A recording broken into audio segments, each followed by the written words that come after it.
Hello, everyone. I'm David Thompson, Vice President of Public Policy for the National Council of Nonprofits. Thank you for joining this presentation, Fixing the Rules Governing Government Grants. We're delighted you're here. We have hundreds of folks on the line and in the webinar, so we have the lines muted, as we noted earlier. Please start sending in your questions now in the chat box, because the whole point of this session is for us all to get our questions answered, and for OMB to know what's on your mind. We're delighted that we're able to make this webinar possible through the support of Zoom. We had so many people participate that we needed professional help of Zoom to step in so that we could reach hundreds of you instead of the dozens or so. To start, we'd like for our board chairs to welcome us. Donna Murray Brown. Sure. Hello, everyone. Before we get started, Jeff and I wanted to welcome you and express our appreciation to our speakers for preparing their remarks today, and for all of you for joining us today.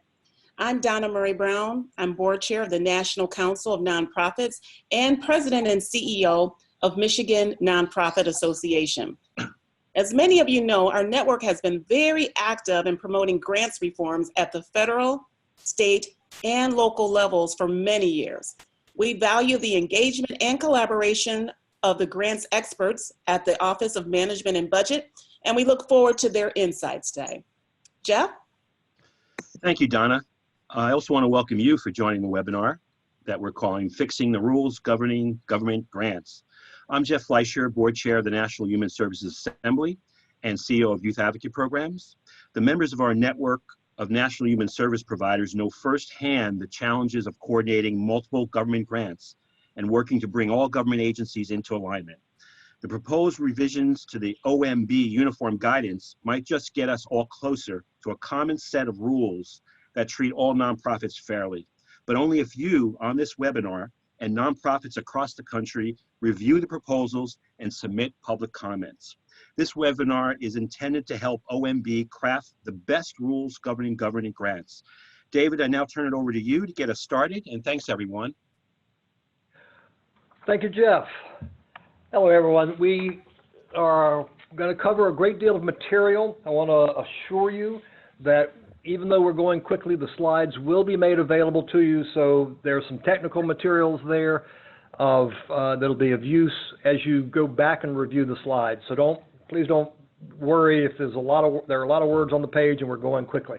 We're going to start with our colleagues and friends from the Office of Management and Budget to do an overview of the proposed revisions to the Uniform Guidance. Then we're going to dig deeper into the specific nonprofit issues.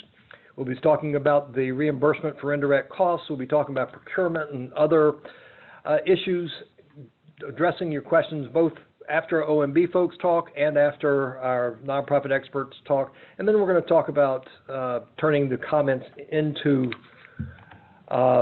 your thoughts into comments. Here's a slide that shows you how to get in touch with stay in touch with both of our organizations. You can review that again. Next, we move to so thank you to Nicole and Gil. We now turn to speakers who are expert in the application of the federal grants rules as they apply to nonprofits. First up is Kay Soul, who will address reimbursements for indirect costs, a key issue on the last slides from the OMB folks. Kay, I believe you were the very first person on earth offering nonprofits trainings on the OMB Uniform Guidance when it first came out back in 2013. Would you please share with us what you've learned over the years and what you see good and bad in the proposed revisions? Okay. Yeah, thank you, David. And actually, I found Gil and Nicole very helpful in answering some of the questions that I think just jump out for those of us who are more on the subrecipient end of things, particularly the community-based nonprofits that are not super large organizations. And so I have been doing workshops all across the country and talking to people since the Uniform Guidance came out. And I just want to take a few minutes to point out some of the changes in the proposed changes that I think are actually going to be very helpful, and then to talk a little bit about some of the things that are still not totally clear. And as David mentioned earlier, I have a few slides. We may go much too fast for you to get it from the slides, but you'll be getting copies of them. So let's go to the next slide to just talk about a few things on the proposed expanded use of the de minimis rate. It really is, I think, a very big deal that the proposed changes now say you do not have to worry about whether you had a previous negotiated indirect cost rate. This has been a very common problem that people either don't know whether their agency had one, or they do know that they had one, but they no longer have direct federal funds, and so they can't keep negotiating and updating the rate, and they have just been really stuck in a catch-22. So that is, if this goes through, it will solve that problem, and it will also solve the problem that many nonprofits have had about thinking that it might be advantageous to negotiate an indirect cost rate, but being concerned that at some future time they might want to go back to the de minimis rate. And in the new proposed changes, you can do that. Under the current rules, once you have the negotiated rate, you have been precluded from the de minimis. So I think that's a great change. They have put additional clarification in on the question of whether you are required to prove that your actual indirect costs total 10% if you use the de minimis rate. They've made it clear, even though I thought it was clear before, that no, you do not need to prove that. And if you have an auditor challenging you saying, where is the proof that your indirect costs were actually 10%, then you can cite the proposed changes if we get them into effect. I think that will make it clearer. I think that the other thing that is clarified, it really is an attempt to solve a problem that some pass-through entities, I believe, have been mistaken in their interpretation and have believed that they could require the use of the de minimis rate. And I think both in the proposed changes and in Gil's comments today, it is really clear that a pass-through cannot require a subrecipient to use the de minimis rate. And then, as we were just talking about with Gil, right now the proposal is to continue with the modified total direct cost base. If you're still puzzled about that, actually the California Association of Nonprofits has some slides up on their website that do go through that calculation. But I think this will be a very interesting area to see if, as a sector, we can get OMB to consider a simpler method of computing indirect costs. If you are using the 10% de minimis rate right now, you should be familiar with the modified total direct cost rules. Let's go to the next slide.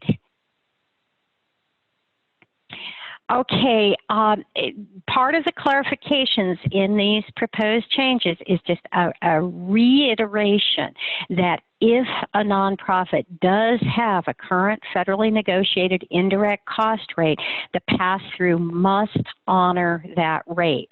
Now, there's some interesting provisions in these revisions about what happens if you had a rate negotiated, typically it's a provisional rate, and you have not yet obtained your final rate. And what the proposed changes say is that your provisional remains in force. So if you have a valid indirect cost rate negotiated with a federal agency, your pass-throughs must honor it. Now, an area where there has been some confusion in the proposed changes, the first part here is not confusing, that they have said very clearly that if you do not have a negotiated indirect cost rate from a federal agency, then your pass-through must except one of these three things: a rate that pass-through itself negotiates with you. More interesting point is the second bullet. If you've been able to obtain a negotiated rate from another pass-through, all of your pass-throughs must accept that rate. And that was not clear in the original version of the Uniform Guidance. And of course, as Gil just said, if you don't have a rate from another pass-through entity, and if the pass-through entity that you are working with refuses to negotiate a rate with you, they must still permit the de minimis rate if you're going to use indirect costs at all. Now, some of us had hoped that a meaning of the proposed changes would be that pass-throughs were required, that it was a must that pass-throughs negotiate indirect cost rates. Apparently not, as Gil just said. However, interestingly, we are seeing movement from large pass-through entities, New York City, Los Angeles County, state of Illinois, to negotiate these. So I would just advocate for nonprofits to not give up on the idea of promoting that your pass-through entity should be negotiating rates with you. Let's look at the next slide. Okay, and this is what I was just talking about, and it appears to me that what OMB is saying is no, they did not intend to say that pass-throughs must negotiate indirect cost rates. They intended to re-emphasize the recognition of a federal rate if it exists, and also the recognition of a rate negotiated by another pass-through. Let's go on to the next slide. And we still have these questions, and I think we got it clearer that the pass-throughs cannot require subrecipients to use an indirect cost rate. And the most important thing I got out of what Gil said today is the second bullet point, that he is reinforcing that if you choose not to use any indirect cost rate, you don't have a federally negotiated rate, you don't have a pass-through negotiated rate, and you don't want to use the de minimis rate, if that's your choice, you may still choose to report all your costs as direct costs. And what this would really mean is that on any line, on any form that says indirect costs, you would put 0 because you're not using an indirect cost rate. And in the line for direct costs, you would include some costs that have been allocated costs. It's a complicated topic here, but it does reinforce what the frequently asked questions had said, that if you want to use a cost allocation plan and use allowable methods of cost allocation to allocate costs that might otherwise be characterized as indirect, you can do so and then charge them as direct costs. So that was a great clarification in today's comments. Let's go to the next slide. And I think one of the interesting things that they didn't emphasize, but it is in the proposed changes, is that when pass-through entities are negotiating indirect cost rates with subrecipients, they have to follow the federal rules. It's kind of a common sense idea. They can't make up their own rules. And then we heard the reiteration of the, take a sigh of relief, pass-through entities. You are responsible for addressing only subrecipient audit findings that are specifically related to their sub-award.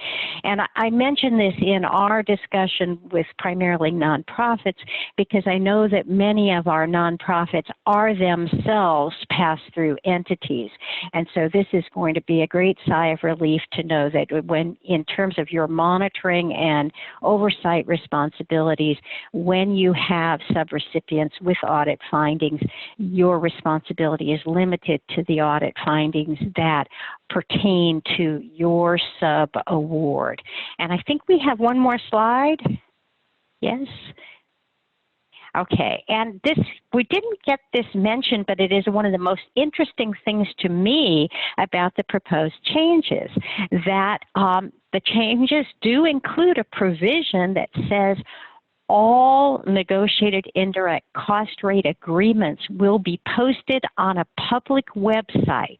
And for those of us who have been very interested in how other organizations prepare their indirect cost rate proposal and think about indirect costs, I think this is actually going to be very helpful. I know that some nonprofits are going to be submitting comments in opposition to this proposed change because they feel the information is proprietary. I tend to feel that making it available for everyone to see will help those of us who are working very hard to build public understanding of what indirect costs really are. And with that, I think we should stop and go on to the next topic, David. Thank you, Kay. And quickly before I introduce our next speakers, we, the National Council of Nonprofits and National Human Services Assembly, did submit comments on lots of the things Kay just talked about. We will make those available to you when we send out a follow-up message to you tomorrow. Next up, batting cleanup. The season's almost started. Two nonprofit legal experts from the Community Action Programs Legal Services, Inc., also known as CAPLAW. We have Allison Malouf, who's CAPLAW's Executive Director and General Counsel, and we have Veronica Zhang, who is CAPLAW's Deputy Director and Senior Counsel. They will be walking us through they'll be sprinting us, I'll say, through some of the more controversial and perhaps confusing sections of the proposed regulations. It's a tough job, but I know Allison and Veronica are up to it. Great, thanks, David. There you go. Yeah, we're excited to be here. We're excited to be with everyone. Just so people understand, CAPLAW works with a certain type of organization called a community action agency. There are about 1,000 located throughout the country, and they're all federal grant recipients. So we work closely with them on helping them maintain their compliance with the federal grant laws that apply to them. So on the next slide, we just wanted to quickly give everybody a heads up as to what we were going to briefly discuss with everyone today. We don't have a lot of time, but we wanted to address the changes to the procurement rules. We want to briefly talk about these performance-based measures language that's been added. We want to bring everyone's attention to some termination language that was added with the proposed revisions, and then just briefly touch on the non-binding guidance, the rule that no longer includes that with respect to the uniform guidance. Next slide. So we're going to jump right into procurement. Next slide. So we just wanted to, we think, as David mentioned, there is no bear claw right now, so it's kind of hard to get your head around exactly what we're talking about when we talk about the changes. So we wanted just to quickly have a visual here as to our understanding of where the rules are at this point. As Gil mentioned, there's the micro-purchase threshold, the small purchase threshold, and the simplified acquisition threshold. And the concept of using non-competitive procurement did get tightened up with respect to the uniform guidance when it came into place. It used to be less clear and maybe more available than it is now, but there is non-competitive procurement as long as you meet certain criteria. Next slide. So with the revisions, they have, for some reason, decided to categorize the procurement methods in two ways. They've categorized them as informal methods and formal methods. We didn't see a lot of language here that was that different. It's more like language is being moved around to set up these two categories. The one part of this adjustment that did catch our eye, and we wanted to make sure everyone was aware of it, is with respect to the micro-purchase threshold. As Gil was saying, there's a lot of focus on trying to clarify the should versus must language, and they do try to do that within these revisions. And you'll see with respect to micro-purchase, they've adjusted the language so it no longer says that you must distribute purchases among the qualified vendors. Rather, they're saying should, and then they link micropurchase to non-competitive procurement by saying that now a micropurchase is considered a non-competitive procurement. However, when they were setting up these two big categories of informal, formal, as you can see on the slide, they put non-competitive procurement in the formal category. So there's a little bit of messiness here that we think needs to be cleaned up. We're a big fan of having micropurchase fall within the non-competitive procurement, and we'll talk about that. You'll see why on the next slide. So one of the changes that I think everyone is excited about is the fact that now non-federal entities can request a higher micropurchase threshold. In order to do so, you would check with your cognizant agency for indirect cost. It will require a risk finding. In other words, you need to be found to be at low risk, and then they will also look at state, local, and tribal laws and regulations when they're applicable with respect to determining what that threshold will be. So that seems like good news to us. We hope that will actually come to fruition for many non-federal entities. I think for a lot of the non-federal entities that we work with, our group, one big question for us is a lot of our community action agencies do not receive any direct federal funding. And as many of you may know on this call, only those organizations that receive direct federal funding have a cognizant agency for indirect costs. So for a non-federal entity that receives funding through a pass-through, the option to increase the threshold does not appear to exist. So we would like some clarification around that. And that's what the consideration on this slide is getting at. Next slide. We just wanted to make everybody aware that, so that language around risk assessment and then looking at the local and state and tribal laws when applicable, when determining your threshold amount, that same language for some reason was also added with respect to the simplified acquisition threshold when you are establishing that, but it's also clear from the rules that they're not giving any flexibility with respect to asking for a higher threshold. They're just advising non-federal entities when they are setting their threshold, if they set it for lower than the simplified acquisition threshold, that they need to make these points part of their analysis in setting that. So it seems like a weird thing to add. It wasn't there before. We kind of wonder if they're just trying to kind of even out the language amongst the different methods, but we're just going to question as to why that was added. We don't really see the benefit in it, and generally, if someone wants to set a threshold lower than the simplified acquisition threshold, that's not typically questioned. Next slide. All right, I'm going to let Veronica talk about the certain telecommunications changes. Great. So as Gil and Nicole mentioned, this is a section that OMB is specifically requesting comment on. It's a section 200.216 that now requires federal grantees to ensure that they're not using any federal funds to contract with other vendors that use this term covered technology. And covered technology is defined in a separate statute. It's the 2019 National Defense Authorization Act. It was passed by Congress last summer that bans certain companies, and they're all Chinese companies based in China that have been accused of using their technology to conduct unauthorized surveillance. And so these technologies are produced by a certain list of companies, which you can find in the Act. One of the biggest ones on that list is Huawei Technologies, which produces a number of telecommunications equipment that is often incorporated into other service providers. And I think the big question that we have here is that the language is drafted very broadly. It just says that grantees cannot use any federal funds to enter into contracts with vendors that use technologies made by this list of companies. And so as a grantee, how would I know and how can I identify which of my vendors is actually using this specified equipment and services, because I'm not the one operating any of that equipment.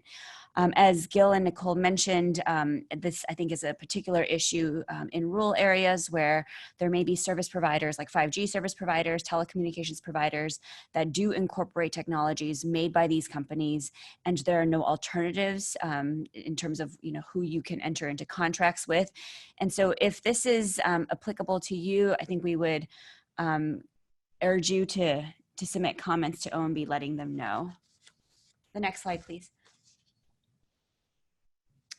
This section, we're just going to go through really quickly because Nicole and Gil spent time talking about one of the kind of teams, Team 1, Team A, under their analogy, was to support this new results-oriented accountability for grants cross-agency priority, which is grants cap goal. So if you look at the next slide, you'll see that the focus of this goal was to move from pure compliance and monitoring grantees to looking at performance and results of the programs and services that the grantees are operating.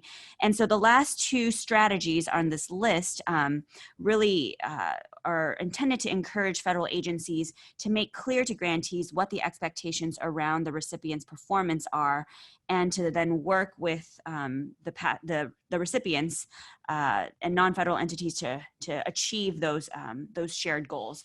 So looking at the next slide, a new section that was added is section 200.202. Oh, we can go just to the next slide. This is directed at federal agencies, and this makes clear that in the notice of funding announcement, federal agencies now have to establish program goals and objectives clearly and come up with a way of presumably measuring results and achievement of those program goals. We include that here because as a recipient of federal funding, you're likely, if these rules go into effect, you're likely to see these goals incorporated into your notice of funding announcement. And just for you to know as well that federal agencies are expected then to monitor and to look at results. This also applies to subrecipients. So if you're passing through funding as a pass-through entity, then these program goals and objectives would also apply to your subrecipients. If you look at the next slide, I'm not going to go through all of these here, but these are all the other provisions in the uniform guidance that were added under these proposed revisions that sort of fit under this category of looking at results, and federal agencies being required to conduct merit reviews of proposals, as Gil and Nicole mentioned. That used to apply to competitive proposals only, that now applies to all discretionary grants as well. Federal agencies are then supposed to be collecting data and evaluating your performance in operating the program. And you can see here on this slide and looking through these changes that there is this push, like for instance in 200.102, encouraging federal agencies to request exceptions from the uniform guidance to support innovative program design. So I do think that there is some type of movement towards not such a great focus on compliance, more on outcomes, results. Next slide.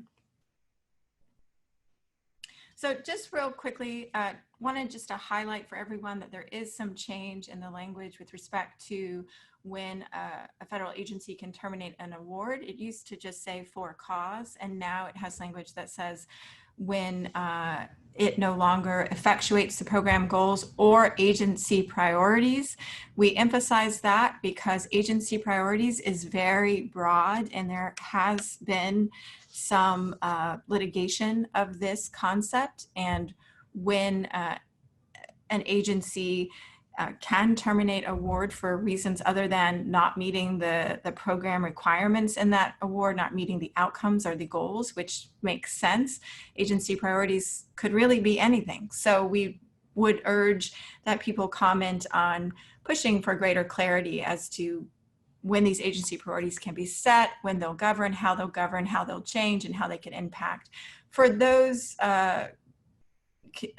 organizations that are on the call that are similar to the organizations that we support, community action agencies, your funding authorizing statute often has in it language around how that funding can be terminated or reduced, and has obligations for the funding source with respect to that. So if you're a little nervous about this language, check your funding source acts, your authorizing legislation. Make sure that something else isn't governing how a federal agency, a funding source, can terminate your grant. Next slide. Also, just to hit that point home, in the federal award terms and conditions, the funding source is now required to include those federal awarding agency requirements around reduction, termination funding, whatever might be a part of your funding source requirements. And then lastly, on the last set of slides. So we're going to just mention here at the end on the next slide, talking about non-binding guidance. As I mentioned at the beginning of our brief presentation here, there is language that is added that is prohibiting federal agencies from referencing any non-binding guidance in their awards and terms and conditions. And we just are wondering what that exactly means and what that impact will have. Some guidance, or we've never been quite sure what it was supposed to be, that has been very helpful to our interpretation and understanding of the uniform guidance has been COFAR's FAQs. If you're not aware of them, they do exist. And Kay referenced them earlier in her piece that she covered with respect to direct cost allocation for recovery of cost versus using an indirect cost rate. So we really rely on those FAQs to help us work with community action agencies in their understanding of federal grants, and would think that the rest of the federal grant community does as well. And that's all that we have for everyone today. Thank you so very much. Lots of questions. We do not have time for many, but I want to make sure we address just a couple. But so everyone knows that we're paying attention. We still have several hundred people on the line, so we know that your wisdom is eagerly sought. Here's one for Allison and Veronica. The proposed revisions refer to the definition of a low-risk auditee. That's, I think, at 205.20. Does this mean it is limited to those that meet the low-risk auditee criteria? Do you follow that question? David, I'm guessing that the question is in response to the ability to request a higher micro-purchase threshold and having to meet a low-risk auditee criteria. Is that right? I think so, yeah. Right, and so the rules on micro-purchase now do allow, again, under the proposed revisions, you would have to meet that condition. You would have to seek that from your federal cognizant agency for indirect costs.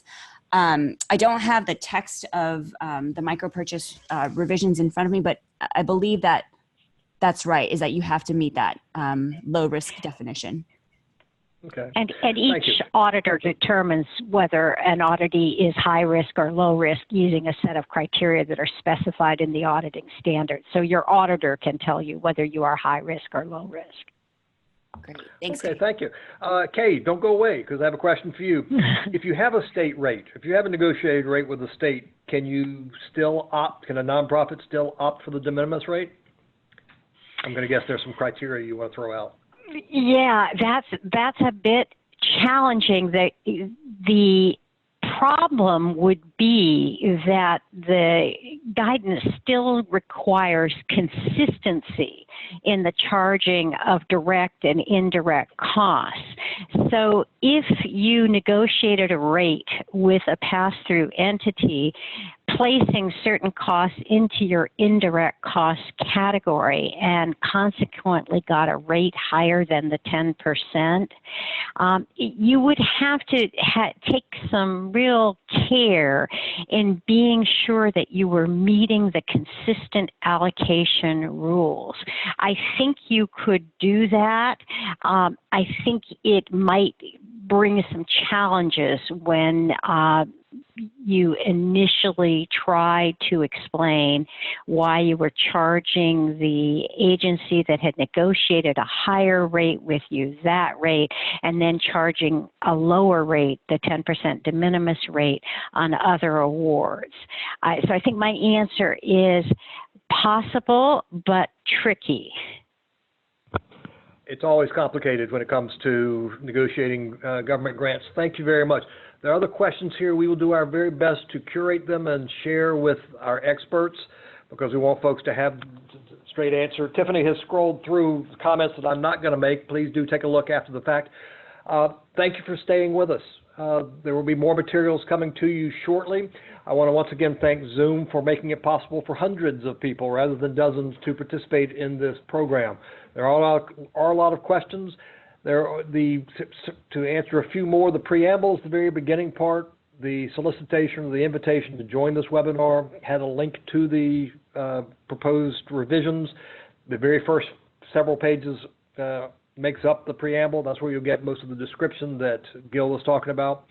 We're going to have materials coming out to you. The deadline for, most importantly, the deadline for submitting public comments is March 23rd, Monday, 13 days away. As OMB folks said, they need to hear if it's good, they need to hear it. Otherwise, 3 people say it's good and 5 or 25 or 100 say it's bad. They may change their mind and we lose out. So please write in to say this is good. Write in to say you don't understand. Write in to make recommendations. It's imperative that you do comment so they know that your input, and they will hear you, they will read you. We provided our comments on the indirect cost provisions that you'll get tomorrow, link to that tomorrow. Feel free to copy and paste, feel free to incorporate by reference, or feel free to disagree. But please do comment because those are critical issues. With that, I will end, and with just one final thank you for joining us. Please do follow up.